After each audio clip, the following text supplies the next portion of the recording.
রূপান্তরকামী হয়েও গ্ল্যামার দুনিয়ায় ভারতের নাম উজ্জ্বল করলেন কল্যাণীর সৃজা। রূপান্তরকামীরাও কিন্তু আজ পিছিয়ে নেই, জীবনের দৌড়ে সাফল্যের শীর্ষে পৌঁছেছেন তারা। এমনই একজন কল্যাণের ৩ নম্বর ওয়ার্ডের সৃজা। তার আসল নাম কিন্তু রঞ্জন।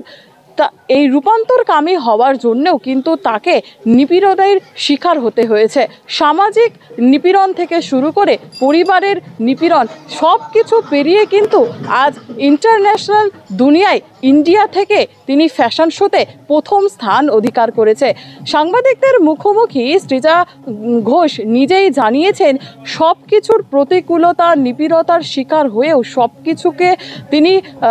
সব কিছুর বিরুদ্ধে গিয়ে মনের জোর থেকে কিন্তু আজ তিনি এই সফলতার শীর্ষে।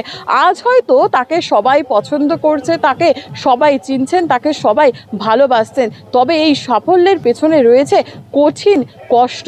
তবে তিনি আরও জানিয়েছেন যারা এইরকম রয়েছেন তারা কিন্তু মনের জোর যাতে না হারায়, সাফল্যে যেন পৌঁছে যায় আগামী দিনে, নিজেকে যাতে সমাজে প্রতিষ্ঠিত করে, সেই কথাই কিন্তু সকল রূপান্তরকামীদের ক্ষেত্রে কিন্তু তিনি জানিয়েছেন। নিজের সম্মান নিজেকে দেওয়ার কথাই তিনি বলেছেন, নিজেকে প্রতিষ্ঠা করার কথা বলেছেন তিনি সমাজে। নদিয়া থেকে কুহেলি দেবনাথ, এভিএন নিউজ বাংলা।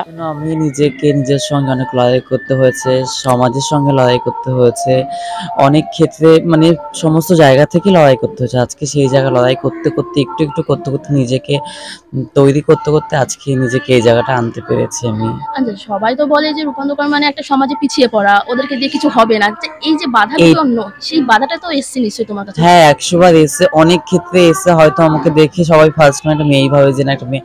তারপরে আমি যখন তার সাথে কথা বলতে বা কোনো রকম তখন অনেক রকমের পিছিয়ে মানে আমাকে এড়িয়ে যাওয়ার ব্যাপারটা আমি দেখতে পেয়েছি, এই জিনিসগুলো আমার সঙ্গে হয়েছে। তো সেইখানে তাদের আমি বিশেষ করে সেই ব্যক্তিদের দেখাতে চাই যে না আমরাও পারি।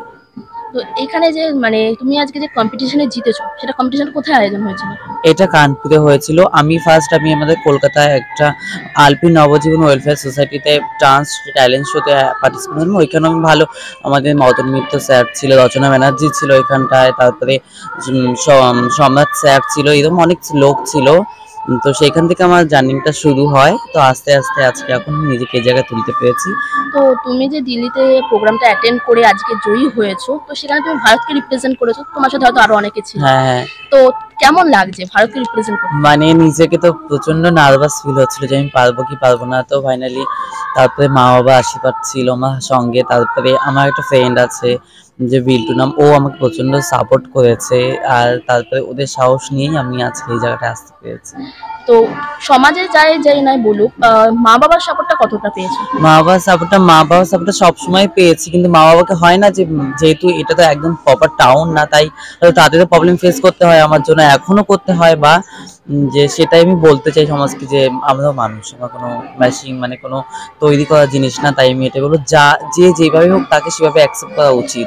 তোমার মতো তো অনেকেই রয়েছে এখানে, যদি গ্রামে গঞ্জে ঘুরি তোমার মতো অনেকেই পাবো। হ্যাঁ হ্যাঁ, তো তাদেরকে তুমি কি বার্তা দিতে চাও? তাদেরকে এটাই বলতে চাই, সামনে এগিয়ে আসো, আমাকে দেখে সাহস পাও। এবার অনেকে তো কল্যাণী কাঁঠালতলা 3 নম্বর ওয়ার্ড। আজকে এত সুন্দর একটা কম্পিটিশনে জিতেছে, কেমন লাগছে আপনার? আমাদের ভালো লাগছে। তো এই জার্নিটাই আপনারা কেমন ভাবে পাশে ছিলেন? আমরা সবসময়ের জন্য ওর পাশে ছিলাম। ছোটবেলায় যখন জানতে পারলেন যে ও এরকম, সমাজে অনেক কিছু বাধা বিপন্ন এসেছে, সেখান থেকে কিভাবে মেয়েকে সাহায্য করেছেন? সেভাবে মেয়েকে অনেক রকমের মানে বাধা পড়েছে, বাধা পড়লেও আমরা বাধার থেকে উঠিয়ে ওকে আনছি। আর আনতে হবে, আমাদের তো সন্তান আমরা ফেলতে পারবো না, ফেলতে দিচ্ছি না, তাই আমরা টেনে নিয়ে আসলাম। কজন মানে আপনার সন্তান কজন আছে? আমার সন্তান 3 জন। তো তার মধ্যে 3 জনকে মেয়ে না? এখন মেয়ে। এখন মেয়ে। তো এই যে ওকে এই কাজ করবি না ওই কাজ করবি না, এটা তো নিশ্চয়ই অনেক সময় হয়েছে। তো এই বাধাটাকে কিভাবে আপনারা অ্যাভয়েড করেছেন?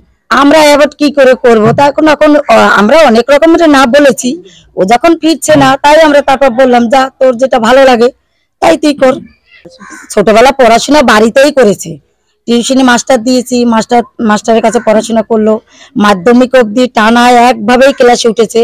মাধ্যমিকে মানে 2 বার দিয়েছে, ওই ফেল করার পর আর বলছে মা আমি পড়বো না। দাদাও তাই, ও তাই।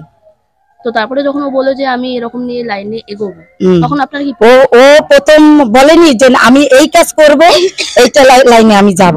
ও একটা দোকানের করে আমার কাছ থেকে মানে করলো, বললাম এটা দোকানে যাবো, যা দোকানে যাবি যা। তখনই আমি ছেড়ে দিলাম ওকে, যা দোকানের করে তারপর শেষে ওইটা করলো। দোকান সেন্ড করে আজকে মুখ মানে আপনাদের মুখ, দেশের মুখ প্লাস জায়গার যে মুখ উজ্জ্বল করেছে, এখন কেমন লাগে? এখন ভালো লাগছে। এই যে পাড়া প্রতিবেশী দেখতে পাচ্ছি ভিড় করে এসেছে, এখন কেমন লাগছে? পার্বতী তোমাদের কেমন লাগছে বলো? আপনারও খুব ভালো লাগছে।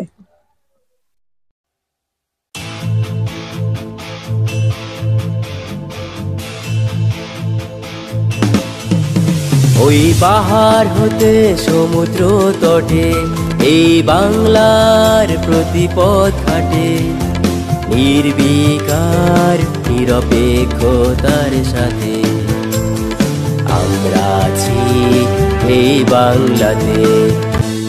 AVN, রং ছাড়াই রঙিন।